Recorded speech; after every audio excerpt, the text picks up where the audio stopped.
Good day, everyone. Our project is titled A Constraint-Based AI Class Scheduling System for Junior and Senior High School. So, our group members are, Hello, I'm Antoinette Agustin. I'm Rublin Lakyan. and I am Ms. Logan M. Torres. So, ano nga ba yung purpose of the system? So, ano nga ba yung purpose ng system namin? The purpose of our system is to automate the class scheduling process for junior and senior high school of Andres M. Luciano High School. It helps reduces manual workloads of administrators and prevents scheduling conflicts such as overlapping teachers, classroom, pati mga subjects. Next naman yung how the system was created. Paano nga ba nagawa yung system? Sa system namin, na-develop siya gamit yung Python with Flask framework para sa back-end. And then, para naman sa front-end, ginamit namin HTML, CSS, pati JavaScript. And for the database, ginamit namin yung SQLite with SQL, Alchemy, ORM. So, the system follows a constraint-based scheduling approach where rules are applied to automatically generate valid class schedules without conflicts.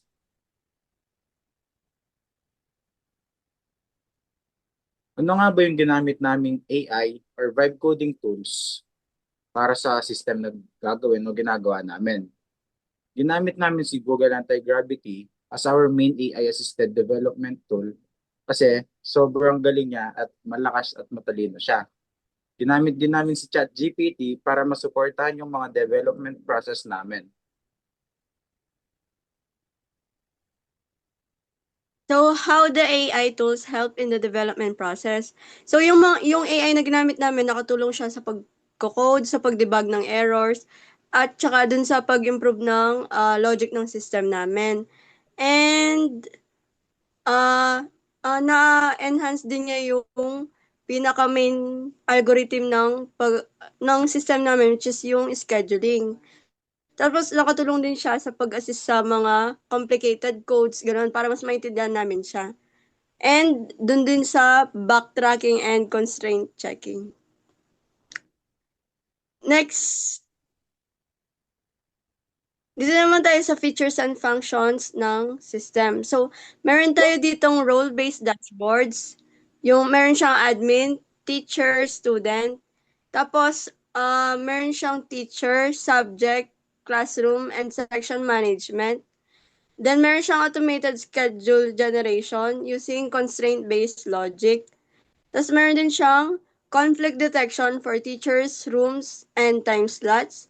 Then meron siyang timetable viewing per user role, which is yung dun nga sa role-based dashboards.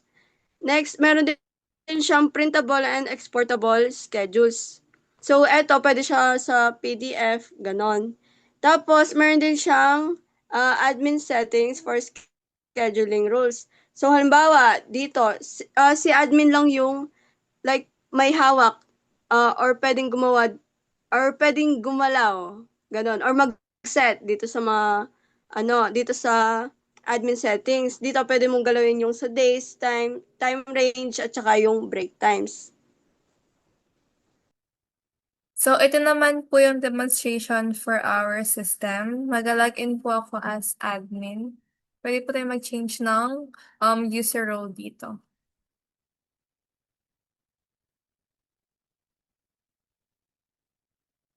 So, ito po yung admin dashboard and meron po tayong mga sidebars. Ito po yung management. So, teacher, pwede po tayong mag-edit, delete, and add dito.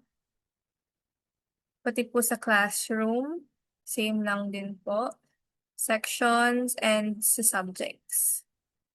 Tapos, meron po tayong settings. Dito po sa settings, pwede po tayo, kung ano po yung i-edit natin dito, yun po yung lalabas the name dito sa header and then sa school year for the timetables na na-create po ng system.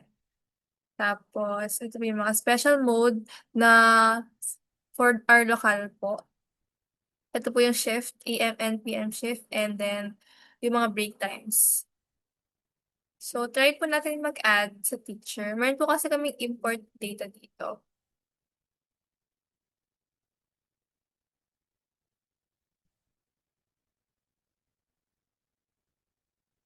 You can preview po yung mga data and then confirm.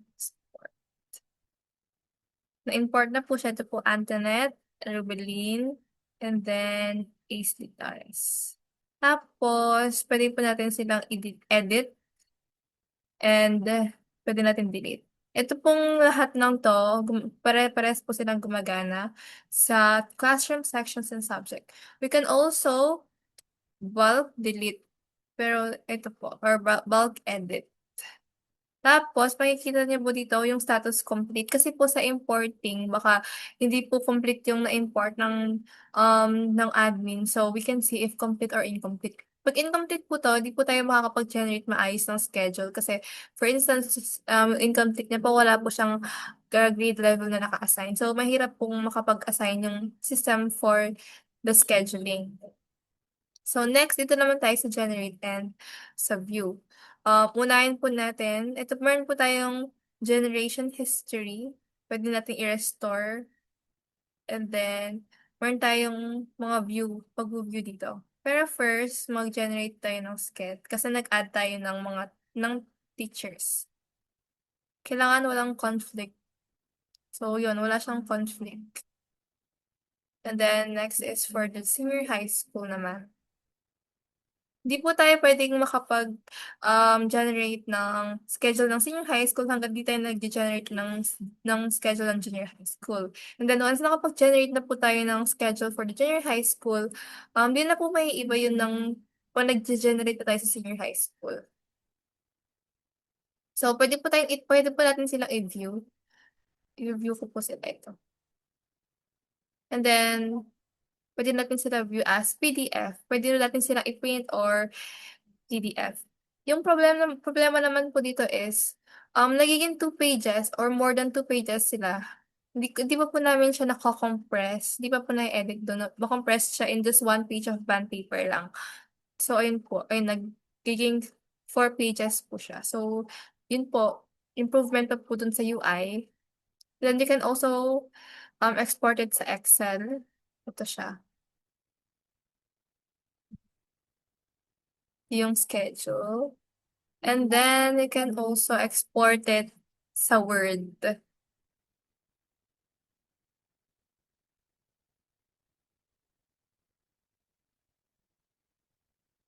po siya. Yun nga, 2 pages po siya. So, medyo may kailangan ng improvement sa UI. And then, lahat po to nag-work siya with the teachers, schedule ng teachers, ito po. And sa schedule ng classrooms. And then, meron tayo din group data export where we can download the bulk na mga schedule nila. Lahat ng junior high school ay ng sections ng mga students, ng faculties and notes. For instance, PDF po for the junior high school. Ita-download ko.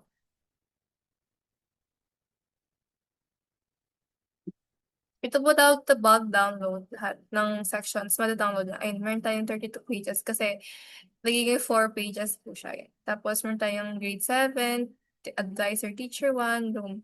Ayun po. Pwede itong name ng school and then yung school year na pwede po siyang ma-edit sa settings. So, yun lang po yung nandito. And then we can view the history if gusto nating i-restore yung na-generate natin kanina or not. Wait lang naman.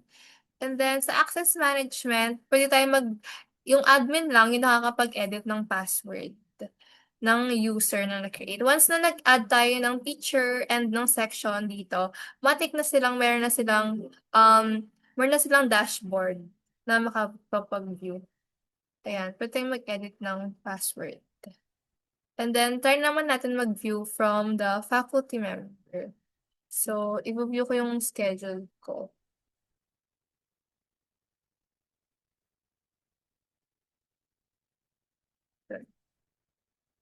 So, yan. Hindi pa yung isa pang UI na refinement dito is hindi pa naka-cut yung mga schedule. For instance, ako naka-shift ako naka-schedule ako for the AM shift ng mga section. So, kailangan, for instance, 12 to 1 lang yung makikita kong schedule. Hindi pa naka-cut, meron siyang full day pa na time. Pwede din tayo mag-export ng PDF dito, yon. And export ng Excel and the Word. Ito makikita natin yung advices ko, wala akong advisee, yung teaching subject ko, and yung hours ko. Next, we can view so for instance, di ko nalagay na student siya. Mag-error dapat yung paglalakihan ko. Ayun, invalid role selection. So, meron tayong ganun.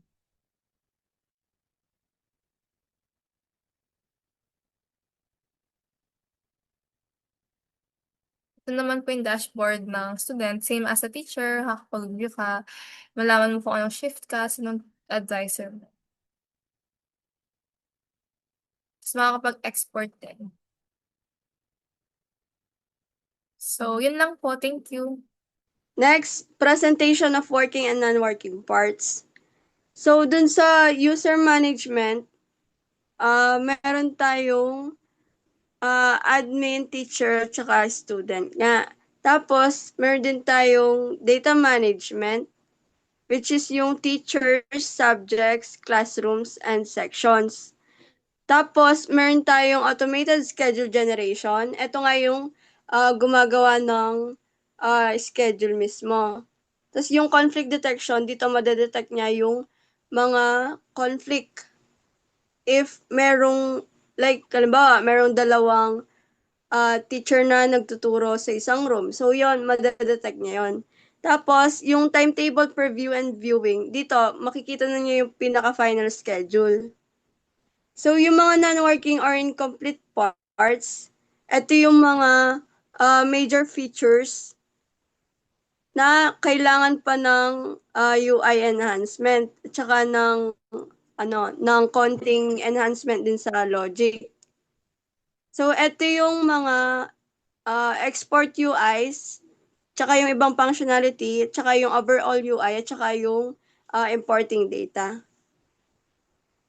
Next. So, dito na tayo sa percentage of completion. So, bali yung pinaka project namin, approximately 68% pa lang yung natatapos based sa modules at saka sa mga gumaganang features.